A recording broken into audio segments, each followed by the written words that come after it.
Well, you ever had a relationship like that where you feel like, man, we really love well, kind of like battleships, where, man, there's tension where you don't want there to be tension.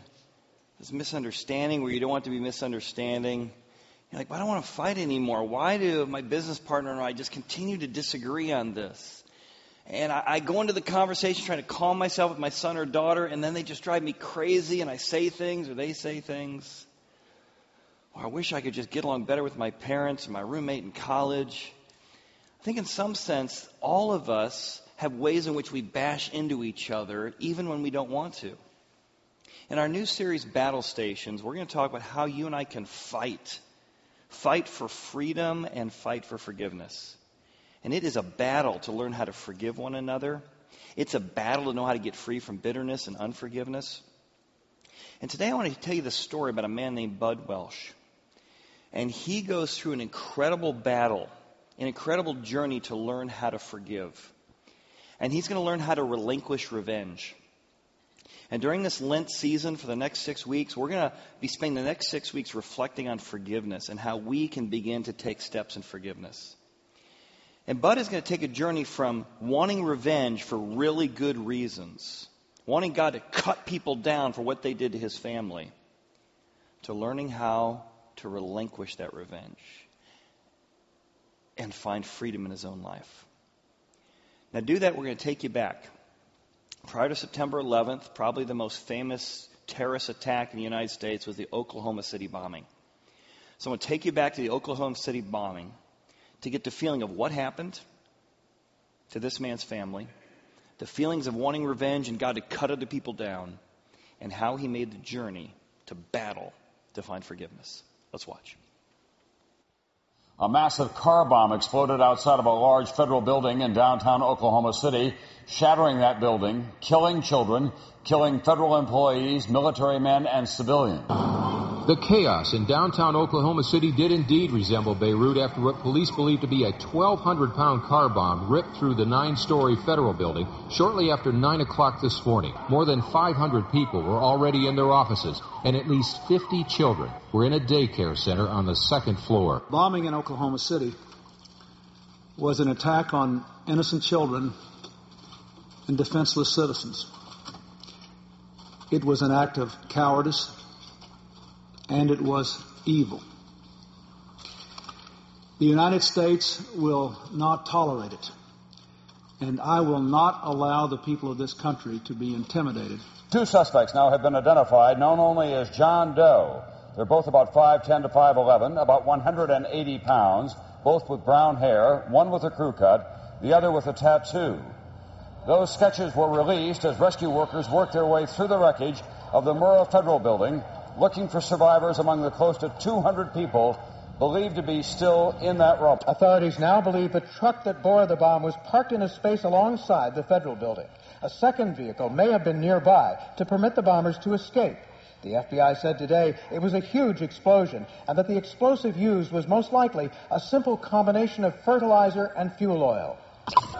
The indictment charges that Timothy McVeigh and Terry Nichols, former Army buddies with a grudge against the government, planned the bombing, selected the Murrah Federal Building in Oklahoma City as their target, bought and stole materials for the bomb, and built it. McVeigh is specifically charged with having delivered the bomb to the Murrah Building in a truck that he rented under a false name and having detonated the bomb at the Murrah Building. Timothy McVeigh, guilty. Guilty of murder, guilty of conspiracy, guilty on all 11 federal charges that he faced in the Oklahoma City bombing trial. His conviction comes a little more than 2 years after a massive bomb shattered the Murrah Federal Building, killing 168 people, including 19 children. It was the worst terrorist act in American history. Bud Welch lost his 23-year-old daughter, Julie, during the bombing. I lived with so much hate for the first 4 weeks or so after her death that I didn't even want a trial for Tim McVeigh or Terry Nichols. I just wanted them fried. Julie was a beautiful young woman, a Spanish translator in the Social Security office. The burned skeleton of her car was found parked under the survivor tree. Of course, the bombing was Wednesday morning, and her body wasn't found until Saturday. Bud grieved for more than a year with a bottle in his hand. And my head was splitting. Every muscle in my body ached from alcohol abuse. By chance, Bud saw Tim McVeigh's father on television and realized that dad was about to lose his child. Pain I recognized because I was living the same pain at the same moment. And I knew in spite of my feelings about his son at that point, that someday I needed to go tell that man I truly cared how he felt and did not blame him or his family for what his son had done. Bud traveled to New York State to do just that. And after spending the afternoon with Bill McVeigh, they cried together over the loss of their children. All of a sudden, it was like this tremendous weight had been removed from my shoulders. And I've never felt closer to God than I did at that moment.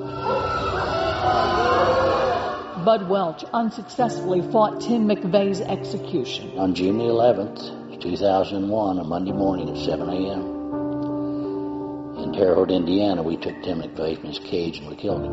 And there was nothing about that process that brought me any peace. Bill McVeigh and I had one thing in common.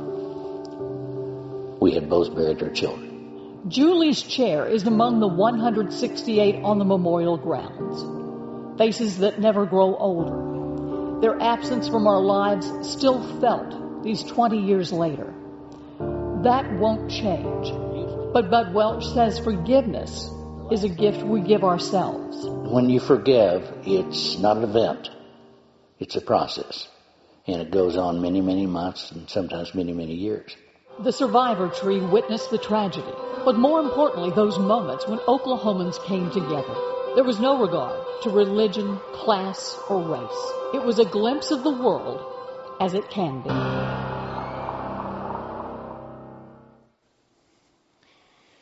What a messy situation. A terrorist who needs justice.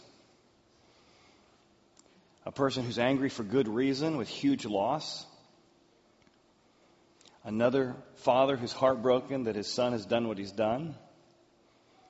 How do we relinquish revenge in the middle of such complicated and difficult circumstances?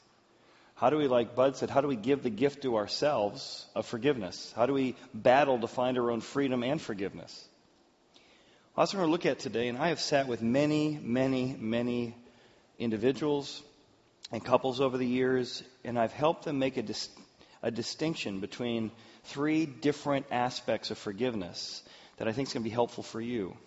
As you learn how to battle to find forgiveness for yourself, we're going to find that it only takes one to forgive.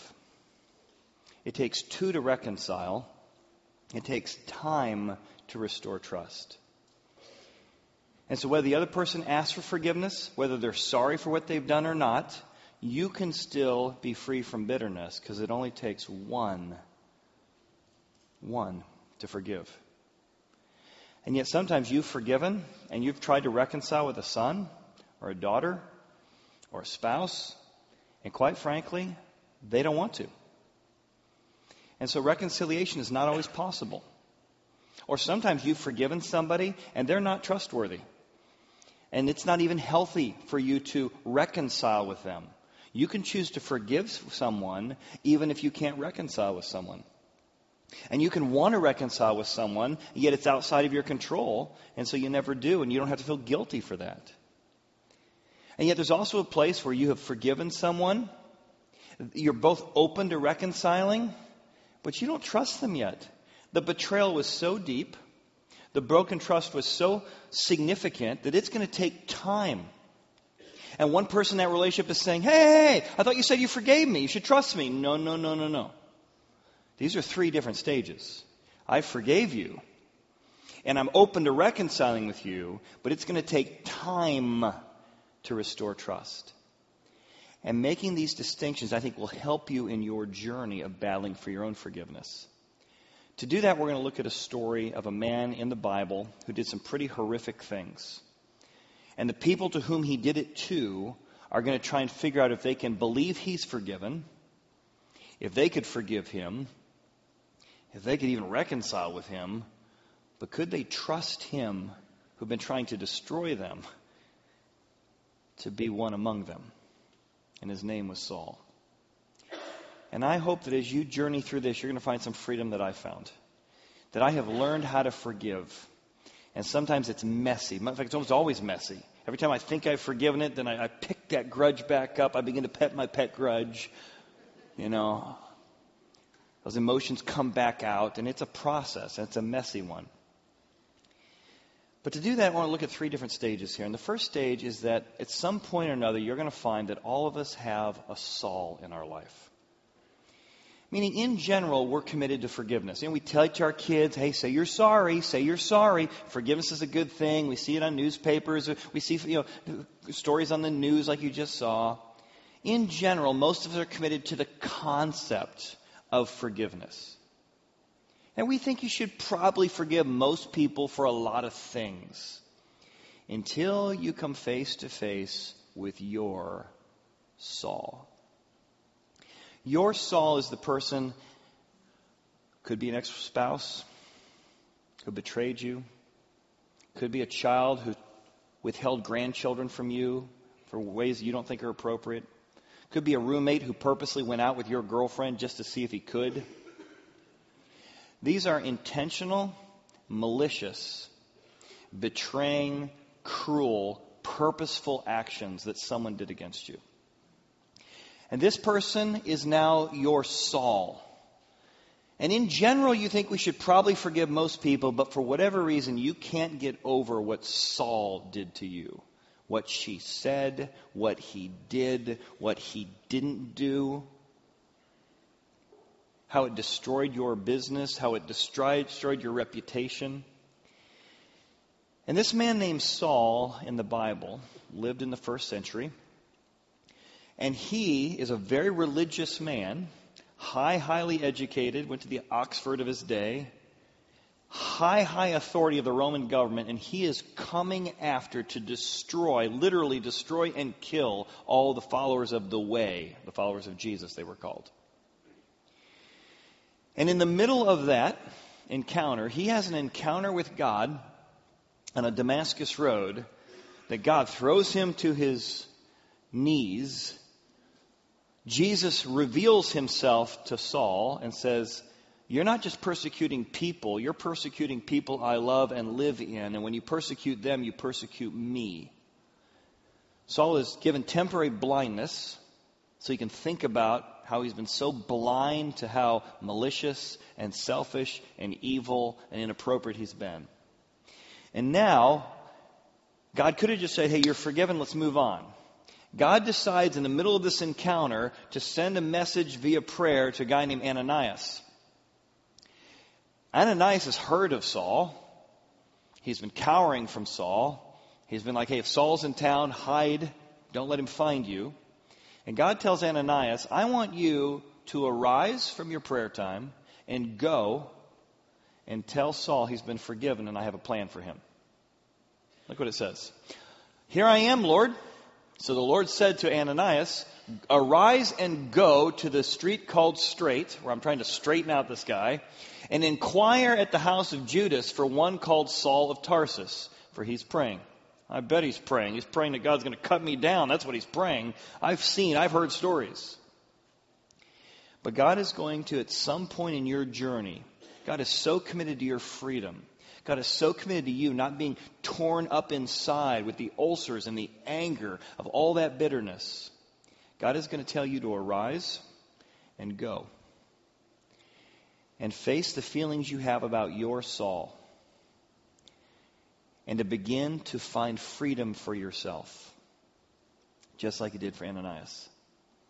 There's lots of people it's easy to forgive. But will you face your Saul?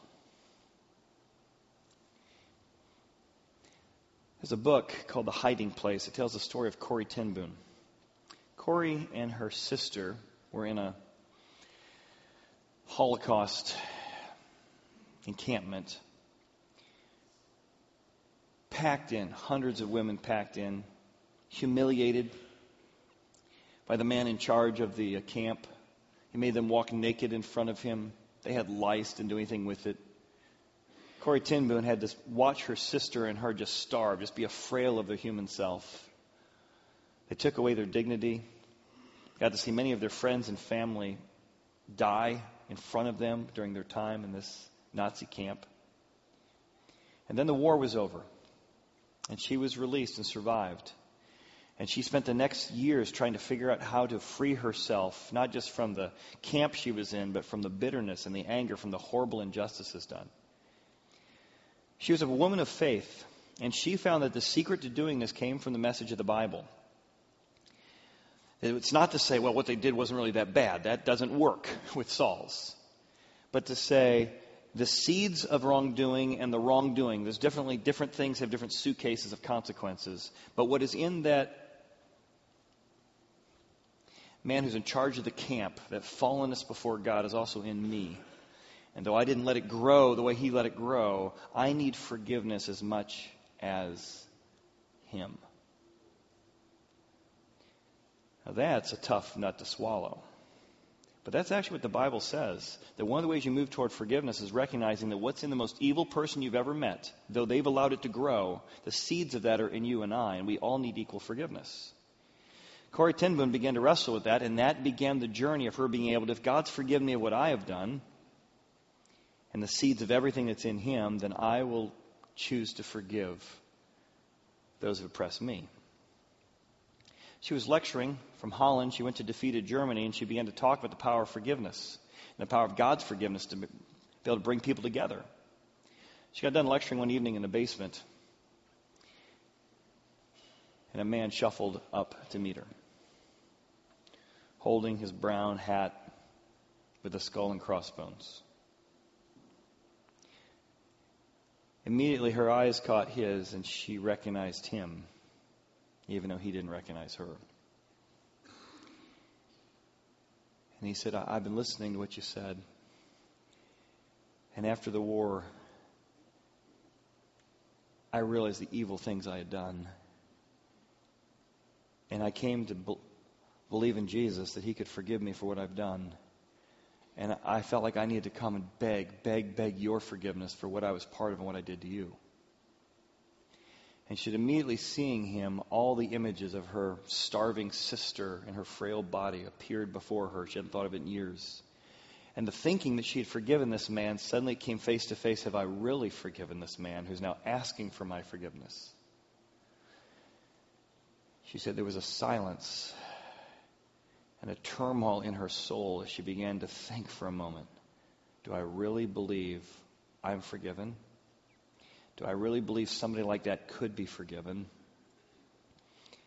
And she extended her hand and said, brother. Because one of the messages of the Bible is that what makes us brothers and sisters or part of God's family is we all have a unique starting place. We all need forgiveness from God. Now, forgiving him that day does not mean they need to be best friends. Forgiving him that day does not mean that he shouldn't face punishment for his war crimes. Forgiveness does not mean that somebody doesn't need to face justice. But it means you're going to be free from holding up who deserves and doesn't deserve justice. That's the gift she gave herself that day. Doesn't mean that she's going to trust him to hang out with her and they're going to restore trust, but she chose to forgive. I had somebody who had violated my trust deeply for many, many years. The way he had treated me, the way I had been gossiped about, some way he maligned my job opportunities. And I really have worked over the years and felt like I had 100% forgiven him. And I think I had. I happened to be on Facebook and I saw that his father had passed away. His father passed away and I saw that he was giving some comments that they recorded on a little video on my news feed of him speaking at his dad's funeral. And just seeing that, my first reaction was not empathy, somebody lost their dad, which is how I typically feel towards someone. My first reaction was not, oh, I can't wait to hear what he said about his dad. But I began to critique all the things of which I thought he did wrong to me. And I thought, wow, I need to rebattle again 15 years later. And so I posted a nice note. Hey, I'm so sorry about your loss. I did listen to the comments. The words you said to your father really were meaningful. I think it's the first time I've complimented this person I've forgiven in 15 years. But it was just one more step in my journey. Do I want to ever work for him again? No. There's not enough evidence for me to go work for him. Do I want to be best friends with him? I'm not against it, but I don't think it's possible at this point. But I realized even 15 years later, there was still a little bit more forgiveness that I needed to wrestle with. So we all have a Saul. And that Saul, and the message of Jesus that he can forgive a Saul because he can forgive you, will begin the journey of you finding freedom. But most of us don't want to forgive our Saul for good reasons, right? We all have a story. And when Ananias has God tell him, hey, you need to forgive this guy, you need to go and tell him he can be forgiven, the first thing out of Ananias' mouth is the same thing that's out of your and my mouth. Even if we don't pray it or we don't articulate it to God, we're saying it in our minds all the time, if you listen to yourself. It's all the reasons why that person should not be off the hook. And I'm not even saying they're illegitimate. They're all true. These are the obstacles for forgiving somebody. They don't deserve it. And you tell your story, right? And I bet you if we sat here and heard your story, a lot of us would begin to weep because of what was done to you. And how long it lasted. And how cruel it was. And the obstacles are all embedded here when Ananias says, Lord, I have heard about this man. You ever told God stuff like God's never heard this before? God, do you know what he did? Do you know what she did? Do you know how long this went on? Do you know what the affair went on for this long? Do you know what the grandkids were taking? Do you know the relationship that was broken? I have heard about how bad this is. God, let me tell you the story before you tell me to forgive somebody. Do you know how bad this was? You ever told God this? He goes on. How much harm he has done to the saints. It's not just how he hurt me. He hurt other people I care about. In fact, sometimes I think it's harder to forgive somebody who hurts your kids than to hurt you, right? You're bitter about that girl in 8th grade who sent that gossipy text that your daughter had to deal with the consequences of, and it wasn't even against you. You're still angry. Your daughter or son is over it 5 years ago, but you still think about that person and get angry because you got a story about what they did and how malicious it was, and you picking up all the pieces. There was harm caused. Like, I can't forgive them because if I forgive them, it gives them a license to harm more people. And Saul's got paperwork right now. He has authority from the chief priest. Right now, it's not like he's giving up the paperwork. He can come in here right now if he sees me and haul me off to jail. We all have a story as to why that Saul in our life doesn't deserve forgiveness. And for some of us, if we forgive them, it means that we don't think what they did was that bad. No, it's not what it means. We think if we forgive them, it means they shouldn't go to jail or shouldn't be held justice. No, those are separate things. You can forgive someone and still want them to pay their debt to society. Those two can coexist. And you can forgive somebody without being their best friend. And you can forgive somebody without trusting them with your son or your daughter or your career again. That's why these 3 words are so helpful. Let's look at them again. Because sometimes when you compile them all together is why forgiveness gets so hard to do. Let's pull them apart. Forgiveness. It takes one person, you, to be free. Don't you want to be free from bitterness? If you want to be free from bitterness, you can hand revenge over to God. Instead of me keeping track of what they did wrong, me keeping track of everything that's happened, I'm going to hand this over to you. Reconciliation. It takes 2 people. And both those people want to admit what they've done. You can't have a relationship with somebody who's not willing to admit at some level what they've done. You might want to reconcile, you might want to get back, but if it's always you admit what you've done, but they're never wrong, that's not a relationship. Both people have to be committed to try at least to admit, to try to repair and want to reconcile so they can move forward. It's not always possible. And restoration takes time and evidence that change has happened so that you can reestablish trust after forgiveness and reconciliation have occurred. And sometimes your story about forgiving is really a story about why you can't restore your trust, which is valid, and why you shouldn't reconcile, which is valid. But don't let those stories keep you from being free from bitterness right here and right now. Because forgiveness is messy. I told you my brother and I had a disconnect in our relationship that lasted about 6 years, which to this day I still think I was totally accused of things that were not true. And I think the evidence has continued to prove that they were untrue. Despite that, I kept trying to, not only I've forgiven my brother, I spent 5 years trying to reconcile with him. Told you the story how I went to Hollywood, and through a lot of tears and misunderstandings and me trying to understand his point of view, we reopened up dialogue. Because I wanted to not only forgive my brother, I wanted to reconcile with my brother.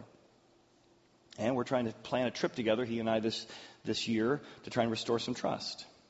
But part of our most recent conversation about 2 months ago is he called up angry at me again because I had a one contact with his son. His son's 19, other son's in his 20s.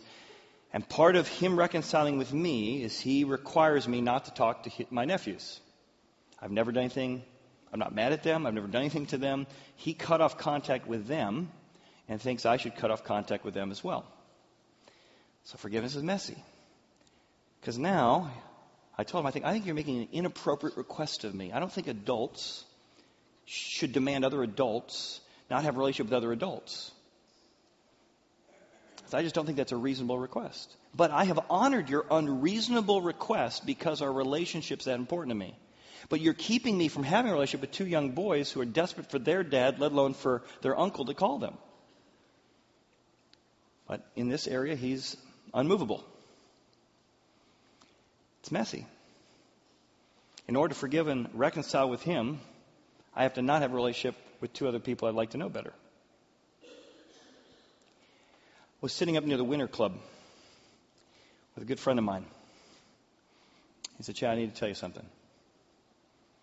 As we sat in the car that day together, up there at the Winter Club in the parking lot, he said, I've been having a 6-month, 9-month affair. My jaw kind of dropped. Somebody I knew really well.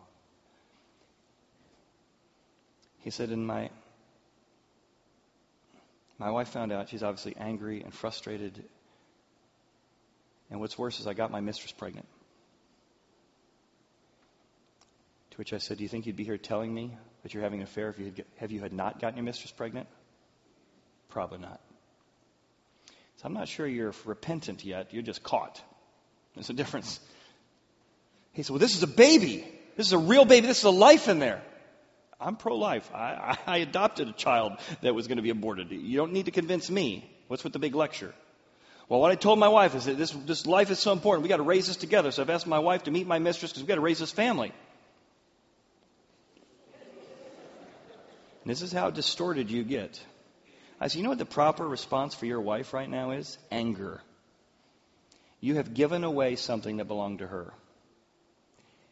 And for you to think that somebody who should be angry right now and is still in the process of seeing if she can even forgive you, if she's even open to reconciling with you, let alone one day trusting you again, and you're asking her to forgive, reconcile, and befriend the person who did something evil and destroyed the marriage, this doesn't make any sense at all. I thought he was going to punch me. He gave me a big speech about life again, and it took months in our relationship for him to start realizing just how screwed up his thinking was. It's messy. It's been many, many years. They actually have forgiven each other, have gotten a lot of that mess straightened out. He actually got some serious help for the sex addiction that he had and some other broken things. And their marriage is actually doing very well a decade later. Steve and Elizabeth were good friends of mine. I met them in Atlanta. Steve also had an affair, and he was big into working out, and he ended up working out with a female trainer who ended up having an affair with, leaving his marriage, marrying his trainer. They started coming to our church. They didn't necessarily believe in Jesus, God, or the Bible. They began to discover that, one, there's a God who says there's certain things that are right and wrong. There's certain things that we think are, I'm just in love, and it ends up, causing chaos and terrible things to happen all over our relationships. But they also found a God who could forgive, who could direct, who could help. And one day they came up and they said, we need forgiveness. We've done a lot of terrible things, but here's one of the terrible things we've done. And they end up coming to believe in Jesus, accept his forgiveness for their affair as well as other things, and to believe that God could forgive them. As they began to wrestle with that, Steve and Elizabeth said, you know what, we need to go back and apologize. I don't know if she'll listen to us. We need to go back and apologize to Steve's wife for what we did. It's a pretty amazing story. I'm not sure if I was Steve's wife, I would have taken the call, but she did. And when they felt like they needed to share what they had done was wrong, was bad, was evil, was destructive, it became a piece of the puzzle that Steve's wife needed in order to continue her journey of forgiveness. Did she want to be best friends with Steve anymore? No. Did she want to trust the trainer anymore? No. But sometimes God might nudge you that you need to actually offer a peace that somebody else needs to help them forgive by you owning what you did. As much as you can, as clear as you can, as specific as you can give a gift to somebody else in helping their journey. You can forgive somebody if they don't apologize. We'll talk about the next couple weeks.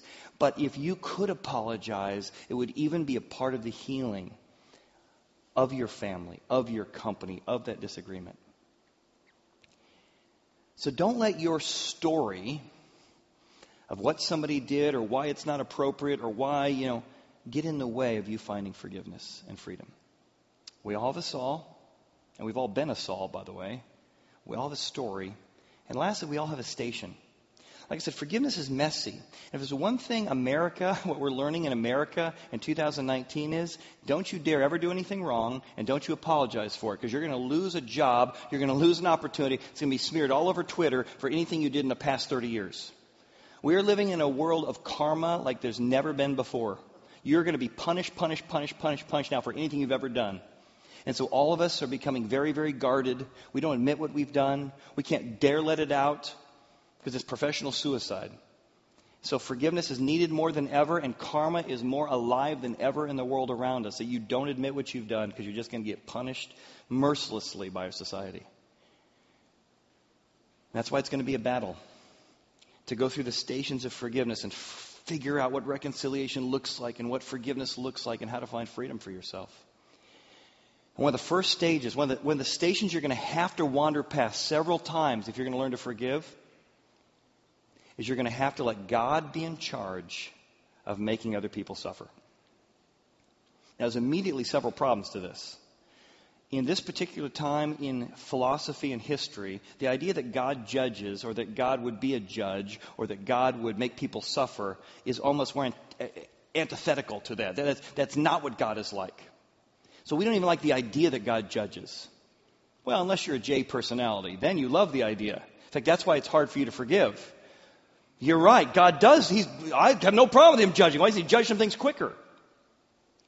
So I want to try and show you how believing in a impartial, fair, judging God helps you find forgiveness. You see, you may theoretically not believe in a God who judges, but why is it you can't let go of your bitterness? Why is it you can't let somebody off the hook? Because you're afraid they're going to get away with it.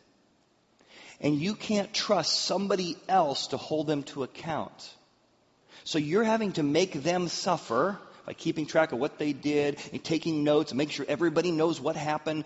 You are so keeping track of making sure you know what they deserve to suffer, keeping a mental list and checking it twice and telling everybody they've been naughty, not nice, right? That's what you're doing.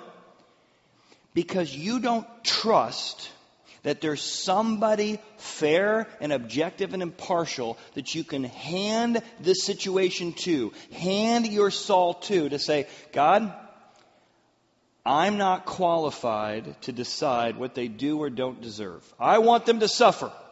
Who do I want them to suffer? And objectively, I think I can tell you why they deserve to suffer. But God, I'm going to hand this over to you and say you're in charge of making people suffer, not me. The burden that will come off of you because you're trying to fill a job description you're not qualified for. You're trying to be God. And here's what he says to Ananias. Go, for he is a chosen vessel of mine. I know he's done those things, but I've chosen to use him to bear my name before Gentiles, kings, and the children of Israel. For I will show him how many things he's going to need to suffer for my name's sake. Now, if I'm Ananias, I'm like, well, how many?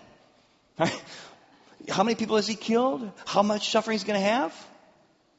When you hand things over to God, you're saying, God, if you choose to show mercy to my Saul, I'm going to trust that you know best. Through gritted teeth. If you choose to give a few more lightning bolts than I would have, praise God. But either way, for the sake of your own freedom, you're going to hand the situation, hand Saul over to God. Say, God's in charge of making people suffer, not me. And for the sake of my own freedom, I need to be free from this. And you're going to have to circle. Everyone who's ever learned how to forgive has had to circle to the station of learning how to pass over judgment to someone more qualified than yourself. Second, If God's in charge of making people suffer, then I'm in charge of setting myself free. Let yourself be in charge of finding freedom.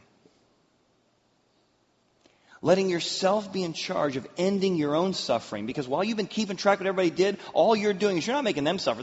Your soul doesn't care about you. All you're doing is making yourself suffer. Time for you and I to be in charge of making ourselves end our own suffering. Ananias goes over.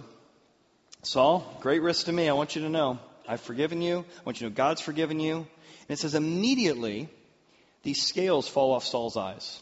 And immediately there starts to be some life change. Immediately the guy who is persecuting Jesus and the followers of the way begins to immediately preach about Christ in the synagogues. Guys, I was wrong. Guys, I made mistakes. God, I was totally off base on this thing. And when you truly come to a place of forgiveness, there should at least be some immediate evidence. Not you're all the way there, but immediately there should be evidence that things are starting to change. You're starting to rehearse it a little bit less. Every time it shows up, you got a new habit. God, I'm handing this back to you. Hand this back to you. You can immediately find some freedom that's not dependent on what somebody else does when you choose forgiveness.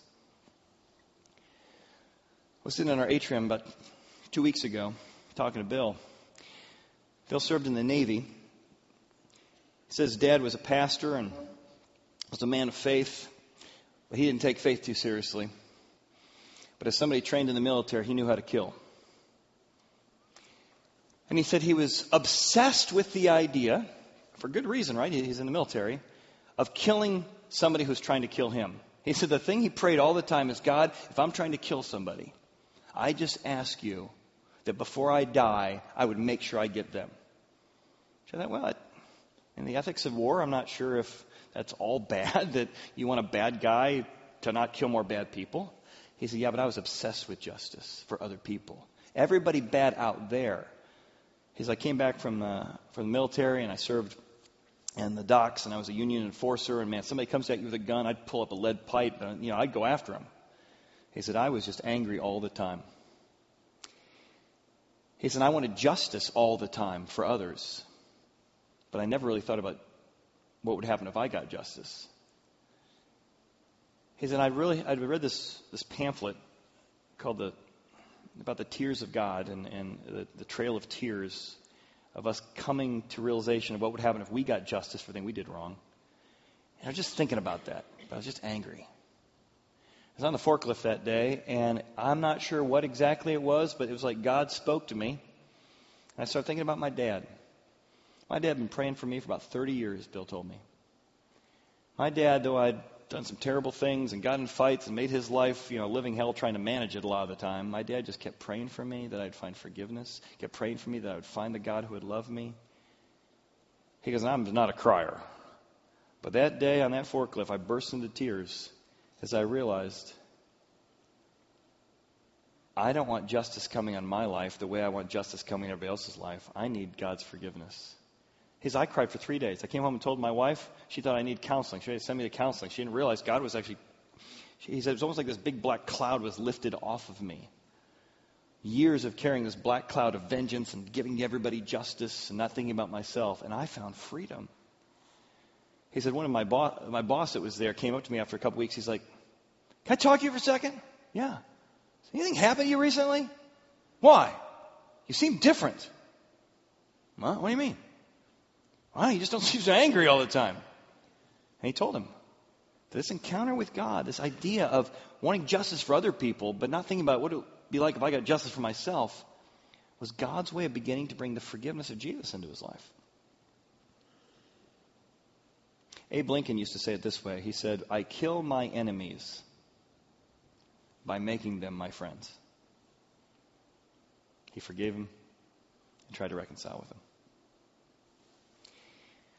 Now, I'm going to develop this more in a few weeks, but I think the stations, we have to go at least touch on the last station, which is that I need to also put myself in charge of making a distinction between these three things: forgiveness, reconciliation, and restoration. So we now know God has told Ananias that Saul is forgiven. And yet, Saul spent some days with the disciples. All right, now they got to interact with the guy who supposedly is forgiven. So they're near him. They're around him. And they notice evidence that he's changed. They say, wow, this guy's talking about Jesus, not persecuting him. He could be a spy. I don't know. But you know what?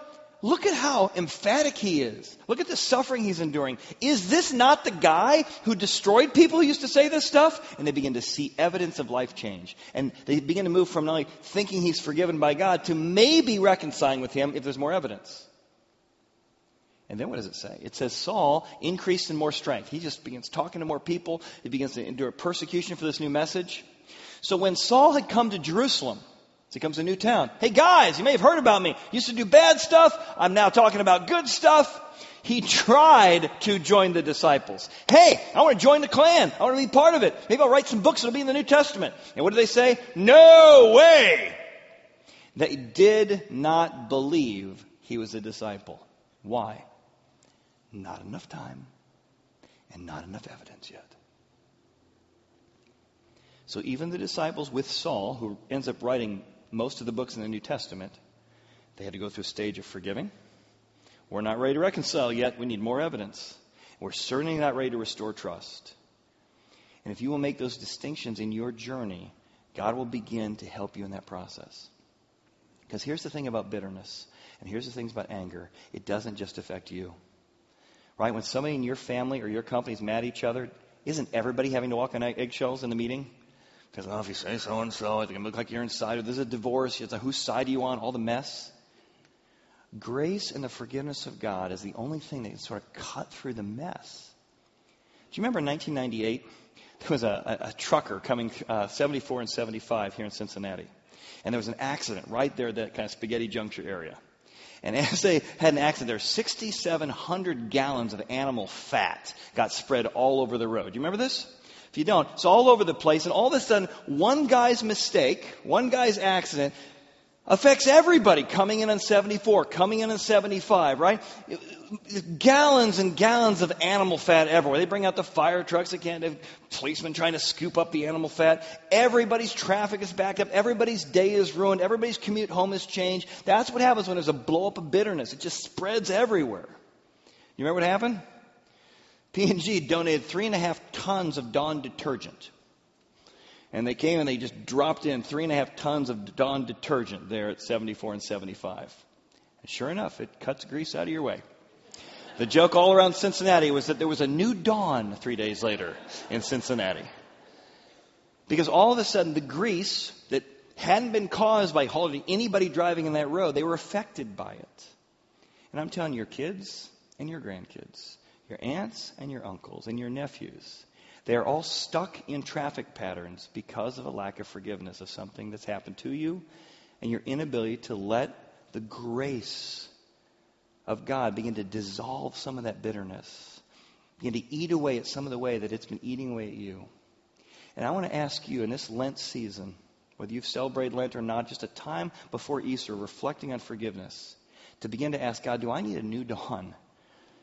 Could you cut through some of my bitterness? Could you cut through some of the grease that's been clogging up my spiritual heart so that I can, for the sake of myself and those in the future, bring freedom to those around me? Let's pray. Father, I thank you for this challenging passage and a reminder of how important forgiveness is. God, I ask that you would use these teachings, use these messages for the next few weeks to help us learn to forgive ourselves, to forgive other people who aren't repenting, to give the piece of the puzzle to somebody else that we need to own up to of what we've done. God, that we would be people who battle and fight for freedom and forgiveness. And we ask these things in Jesus' name. Amen. Thank you for being here today. Hope you enjoy this journey for the next few weeks heading up to Easter. Thanks for being here.